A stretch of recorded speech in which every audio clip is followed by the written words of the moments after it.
Langdon shower నుంచి బయటకు వచ్చేసరికి పరాగ్ పోలీస్ ఆఫీషియల్స్ హోటల్కి చేరుకుంటారు. లాంగ్డన్ని సపోర్ట్ చేయడానికి యుఎస్ ఎంబసీ నుంచి హ్యారిస్ అని ఒక ఆఫీషియల్ కూడా చేరుకుంటాడు.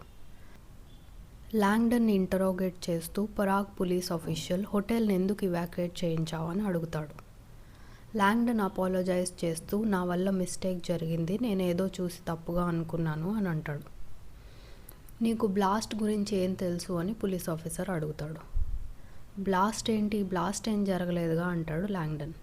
నీకు బ్లాస్ట్ గురించి ఎవరు చెప్పారా అని గట్టిగా డిమాండ్ చేస్తాడు ఆఫీషియల్. నేను చెప్తున్నాను కదా, నాకేం తెలీదు, నేనేదో చూసి పొరపాటు పడ్డాను అంతే అంటాడు లాంగ్డన్. పోలీస్ ఆఫీషియల్ లాంగ్డన్ వైపు సీరియస్గా చూస్తూ, హోటల్లో బాంబ్ ప్లాంట్ అయి ఉండింది, నిన్న నైటే మేము దాన్ని డిటోనేట్ చేసాము, అది బ్లాస్ట్ అవ్వాల్సిన టైం నువ్వు హోటల్ని ఇవాక్యుయేట్ చేయించిన టైంతో కోయిన్సైడ్ అవుతుంది అని అంటాడు. అది విని లాంగ్డన్ అండ్ హ్యారిస్ ఇద్దరూ షాక్ అవుతారు.